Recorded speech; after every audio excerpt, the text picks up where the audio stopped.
If you look at most sports jerseys today, you will notice how all of them are full of sponsorship logos top to bottom. And it's not just the jerseys. In sports like cricket, you will see logos basically everywhere.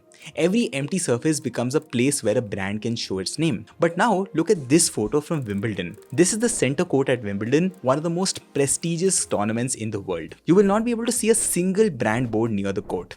And it's not just that, even the players are dressed in all plain white clothes. There are no large logos like you usually see on sports jerseys. And even if there is a logo on a Wimbledon t-shirt, it is super tiny, probably smaller than the size of a postage stamp. And this is very strange because Wimbledon is not a small tournament at all. It is perhaps one of the biggest and the most respected sporting events in the entire world.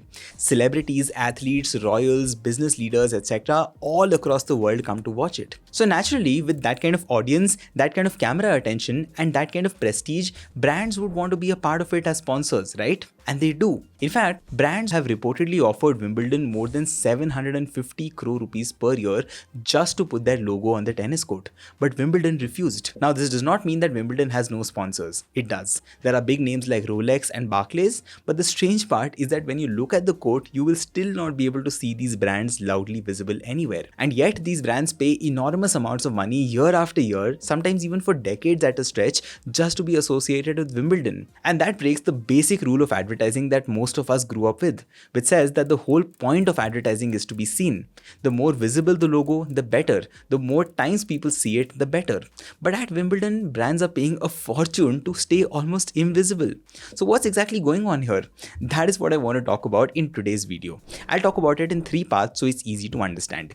Number 1, what is Wimbledon actually selling? Because the reality is that it stopped selling space a long time ago. Second, why do big brands willingly pay crores of rupees just to stay nearly invisible at Wimbledon? And third, what actually makes this model possible and why almost no one else in the world can copy it? My name is Anurag Bansal and let's decode. This video is sponsored by Emergent AI, but more about that later. Now, before we get into Wimbledon, let's first quickly understand how a sports event normally makes money, because Wimbledon does almost exactly the opposite. See, when millions of people watch the same match at the same time, that attention becomes valuable. Brands want that attention because they want people to notice them, remember them, and eventually buy from them. So a sports event basically takes that attention and divides it into small pieces. For example, the title of the tournament is one piece, the jersey is one piece, the boundary rope is one piece, the timeout is one piece, and so on. And there is nothing wrong with it, I'll be clear. If you own the attention, selling it is completely fair. That is exactly how most sporting events in the world make money in the first place. But Wimbledon basically looked at this playbook and they chose a very, very different path. And that brings me to the first part, which is what is Wimbledon exactly selling? See, a long time ago, Wimbledon decided that it would not sell every available surface like other tournaments do. Now, I know this sounds strange because why would an event leave empty space when brands are actually willing to put so much money in it? Now, the answer is that Wimbledon is not selling advertising space at all. It is selling something that is far more rare. It is selling association. Now, to understand this, you will have to know one important rule about Wimbledon, and this is interesting. See, Wimbledon began in 1877 and it is still run by the same private club that started it, which is called the All England Club. Now, one of the most important rules in this club is that a brand can appear at the Wimbledon only in the place where the product actually has a role. Hear that again, a brand can only appear where the product actually has a role. So basically, since Rolex makes watches, there is a Rolex branded clock on the coat. That is the only place you will ever see the Rolex name.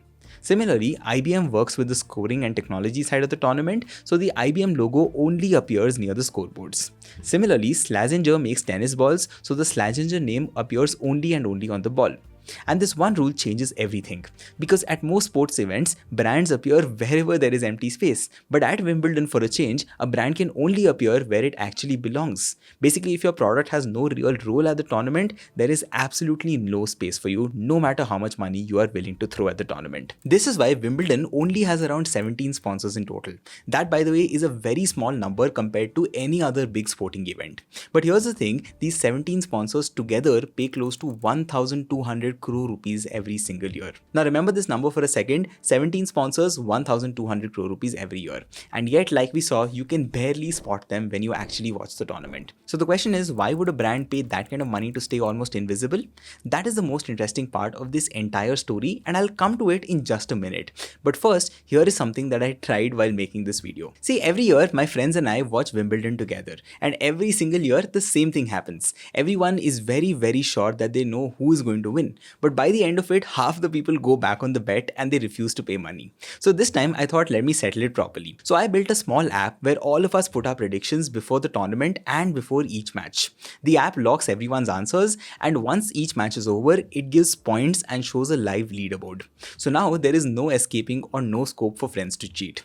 By the way, the most interesting part of this is that I am not a coder and I did not write a single line of code for this. I just told Emergent in very simple English what I wanted the app to do, and it built the entire thing for me. Emergent, by the way, is an AI tool that builds full apps and websites from a simple description. You simply tell your idea in normal language and it does all the building work for you. And the interesting part is how it builds. It basically puts several AI agents to work at the same time, one on the front end, which is the screen you see, one on the back end that runs everything behind it, one on the database that stores the predictions and scores in this case, and the one that keeps testing the whole things. All of that works in parallel. So basically, whatever small idea is sitting in your head right now, you can very easily turn it into a working app in just a few minutes.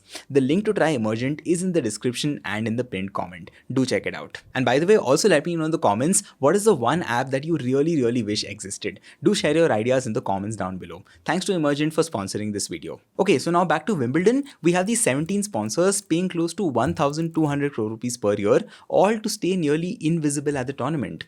Now when you think about it, this makes no sense at all, because why would a brand even want this? If nobody can even see the logo clearly, how does this translate into any real value?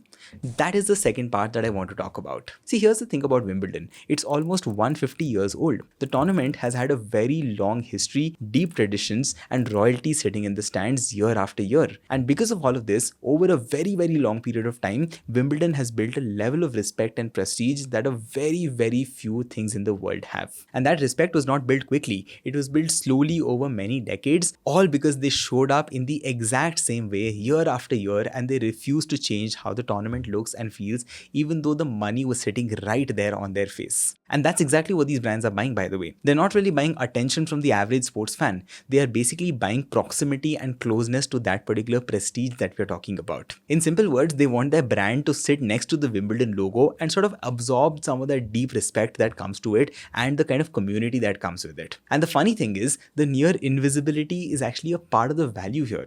Because see, when a brand does not shout loudly at Wimbledon, it suddenly starts looking like it belongs there very naturally. So that way, it feels less like an advertiser forcefully entering into a tournament and more like a respected part of the tournament itself. And that brings me to the third part, which is what makes Wimbledon special and what makes this Wimbledon model so hard for anyone else to copy, including the likes of the IPL. See, the Wimbledon model depends on two things working together at the same time, and this is very important. The first one is almost 150 years of very deeply built prestige, and the second one is a very long line of rich buyers, big global brands, and wealthy individuals, all of whom are waiting and willing to pay a large amount just to be associated with that particular prestige. And the important thing here is that you cannot have one without the other.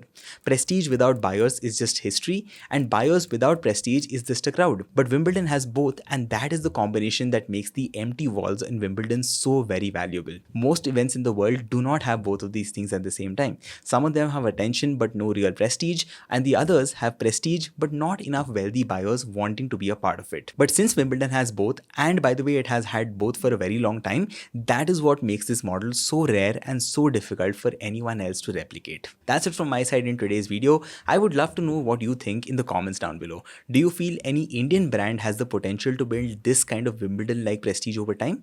Let me know your thoughts in the comments, and I would love to have a chat. I'll see you in the next video. Take care. Bye-bye.